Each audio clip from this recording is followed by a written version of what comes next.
G'day my fellow media collectors and welcome to the Comic Book Movie Collector's Guide, your show about collecting all things superhero cinema. I'm your host Troy and today we are going to review The Suicide Squad on Blu-ray and we're going to have a look and see, should you add this to your collection? What do you say we get into it?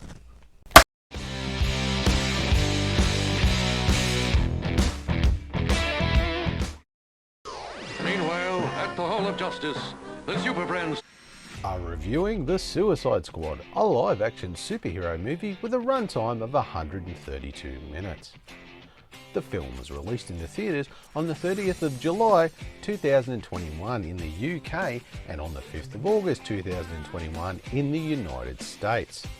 It was later released on the 26th of October 2021 on DVD, Blu-ray and 4K HD. It was written and directed by James Gunn. It was produced by DC Films, Atlas Entertainment and the Safran Company, with it distributed by Warner Brothers Pictures. The film has generated a spin-off television series called Peacemaker, starring John Cena in the title role, and also has two other spin-off series in development for HBO Max. Okay, if we look at the cover, look at that. That's nice, bright, vibrant, really looks fun and exciting. Really great choice of colours. And I also love, which I'll have all the other ones up here, I love the fact that your DVD, Blu-ray and your 4K HD all have different covers. So you won't find this on the DVD or 4K HD. That's a great idea, really spreading out just all the different styles. And I love each one individually for its own different choice. I think there's some great, and there's a special edition too, which looks like a classic old Dirty Dozen type 70s type movie poster. It looks really, really good. And the side, that stands out, and that's like that classic logo with the bullet shots through it. Great, I love that. And of course on the back, same again, nice, white, vibrant colors, shall I say. Same just to suit the front. And if we look at the disc, unfortunately, there's nothing with the disc. The disc is just a black with the logo. That's probably the only really disappointing about this. I really love the cover and the design and everything, and then they kind of skimp out on the disc. Anyway, overall, like I said, I love this look, and I love a lot of the looks of the others. They look fantastic as well. The disc is a little bit of a letdown, but overall it looks great on your shelf. So that is why I'm going to give this an 8 out of 10. So, the movie introduces us to several convicts who are asked to join a task force known as the Suicide Squad to complete a mission for the US government in exchange for 10 years off their prison sentence. They are sent to the South American island nation of Corto Maltese to destroy all traces of the giant alien starfish known as Starro the Conqueror before it falls into the wrong hands of the newly formed military-controlled government who look to unleash Starro on the world at large.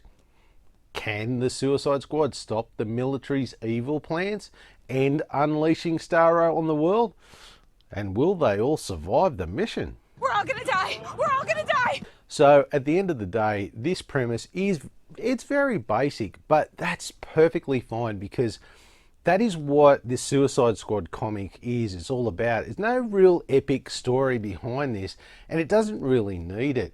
Look, the beauty of having such a simple premise allows you to explore other stories within the movie, and in this case it's all about the characters involved, which allows James Gunn's sort of telling some real compelling stories about a group of misfits that have to sort of overcome their own personal demons and faults to, come together and get the mission accomplished. And look, James Gunn does just an outstanding job of not only getting you interested in these DC Comics Z grade characters, but caring about whether they live or die, by the end of the movie. I mean, God, if you were going to tell me that I would give a shit about Polka Dot Man by the end of this movie, I would have told you that you were on drugs. You're back on drugs, aren't you?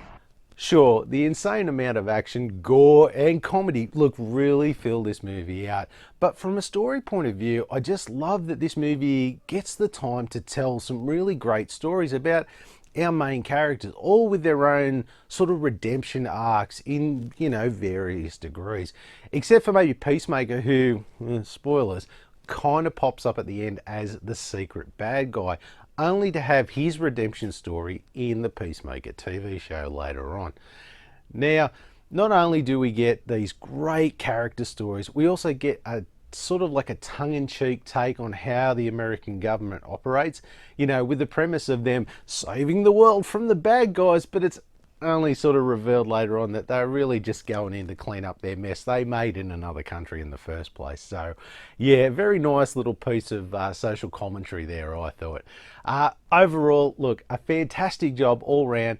And if I did have any criticism of the film, look, it would only be really small and very nitpicky at best. So when you have so much good, yeah, I can kind of look past those, just those little things. So look, with that, I'm going to give this a score of 29 out of 30. Now, this story is not based off any comic book story itself, but it draws heavily from the comic book source material about the Suicide Squad. As Gunn has mentioned many times, he was a big fan of the comics back in the day, and it sort of shows that on screen. And unlike the first Suicide Squad movie, which really only killed maybe one or two of its couple of its main characters, this one actually takes its name seriously and kills like 2/3 of its main characters, which is insane when you think about it. It really showed no one was safe, and you weren't sure who was going to live and who was going to die at any moment. It had to be noted that this is... look, it's not a direct sequel to the first movie as such. I would think it's probably more of a soft reboot if you were looking at it that way, but it definitely has been described as its own movie, even though we do have like some of the returning characters from the first movie. Well, thank God we don't have Jared Leto back, that's for sure. Whew. Are you sweet talking me? The cinematography in this film is fantastic, with so many bright colours and fantastic looking set pieces. It's such a joy to look at, with some great CGI in this movie, with both Starro and King Shark looking amazing. You know, sometimes I have to admit, I forgot King Shark was a CGI character at times. He just looks that good and that real. It's unbelievable. And for those out there who really do get pissed off at movie studios changing comic book movie characters' outfits, for this movie, it's good to see some really comic book accurate takes on them, as they looked awesome and colourful just like they do in the comics. So big thumbs up here. Oh, big thumbs up! So I'll have the cast list up here, and of course we have some returning cast members who were awesome yet again, like Viola Davis as Amanda Waller, who was even more of a ruthless so-and-so, shall we say, in this one. Joel Kinnaman as Rick Flag, who really got to shine this time, more so in this movie than the last. Margot Robbie as Harley Quinn, who finally got to do the most accurate version of Harley Quinn in the movies yet, with her just being plain nuts and chaotic all the way through the movie, just like a character's supposed to be. No, that woman is crazy. Now, as far as the new additions go to the cast, they all did a fantastic job there, especially the roles of Ratcatcher 2, where you had Daniela McKellar there, who was really the heart and soul of the movie at times. She was just so endearing. And then you had John Cena as Peacemaker, who was a great foil to Idris Elba's Bloodsport, and they both just knocked it out of the park as these competing alpha males wanting to prove, you know, which one was better. And the surprise standout for me was David, and I'll have his last name there because I can't pronounce it, as Polka Dot Man. He played such a tortured soul, just trying to make sense of his life after what his mother had done to him. It was a really compelling and heartfelt story of his right up until the time he died. It was just an outstanding job. So with all of that, how could I not give it 20 out of 20?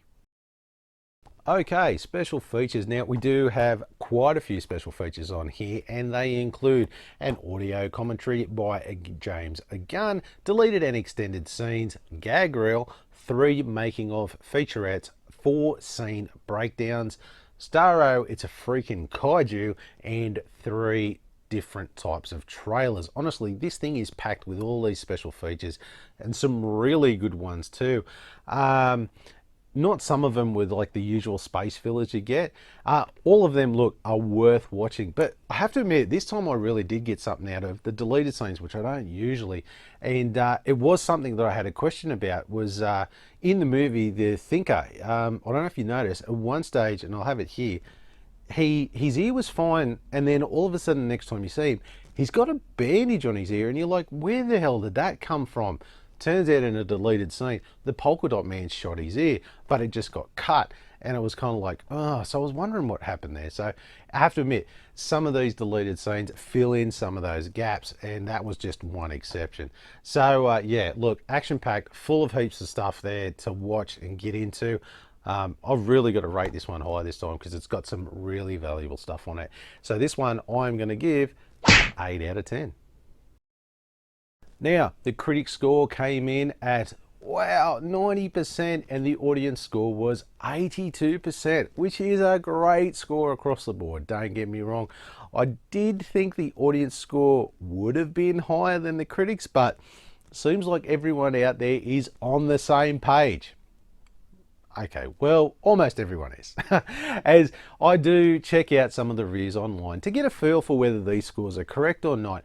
And look, there's so much, how can I put it, such an overwhelming love for this movie, except for this one guy here on YouTube Shorts that I came across. I'm not going to show his face, you can look him up. And he bagged it out. Like he was like, this is going to be the end of James Gunn's career. This movie is shit. And I was thinking, yeah, okay, I think you're way off the mark here. Something tells me I think you got it pretty wrong. But anyway, you can't make everyone happy, I suppose. Okay, look, if we round it up, we are going to get a score of, that's right, 9 out of 10. Okay, so me and my daughter Lucy, we really enjoyed this movie a lot. We have watched it together at least 5 times now, and maybe more separately. I still love it every time I watch it. It's such a fun, over-the-top superhero movie, some nice grounded character storytelling, and loads of James Gunn style humor. For me, it's just an all-round awesome movie. Probably wouldn't say it was perfect, but bloody hell, it's damn near close for my taste in movies. I love so many things, like the dynamic between Peacemaker and Bloodsport. It was such fun to watch them just go at it, and it got me interested in these two characters that I kind of knew of from the comics, and only a little bit, but now I'm big fans of both. And look, let's not forget King Shark. What a great take on that character. Between this King Shark and the one in the Harley Quinn cartoon series, I'm becoming such a massive fan of King Shark. I'm your biggest fan. And don't get me started on the thing I love the most, which is the big baddie Starro the Conqueror. Now, look, if you know me, one of my all-time favorite comic book shows to watch, and this is going to sound weird, is the Robot Chicken DC special number 2, Villains in Paradise. Me and my daughter Lucy, we have watched that thing, and this is no exaggeration, 30 times plus, I would say, and just a rough calculation over the last years. And we quote that show on an almost daily basis, and we have for years. We just both find it so funny. And the main villain in it was, yep, Starro. And I tell you what, I wish when he escaped from Jotunheim in the movie, I kind of wish he did it like this. Check me out now, mother... It's Starro! So yeah, we were very happy to see Starro as the villain, so which we thought was just really cool. Anyway, I think I have gushed over this movie long enough. At the end of the day, it's a great movie, and you really should watch it, honestly. And that is why I'm going to give this, as if you couldn't guess what I was going to give it. Yeah, that's right, 20 out of 20. So, first up is collectability, and if we look at the collector's scale, I would say this would be at least for your novice and up, as this is a great action movie for anyone, really, even like a non-comic book fan would enjoy this. But yeah, this one I would definitely have in the collection, but it's definitely not one for the kiddies. Now, as far as availability goes, this one is very much on the common side of things. You will have no trouble finding a copy of DVD, Blu-ray or 4K HD at your usual retail outlets or on your second-hand markets like eBay.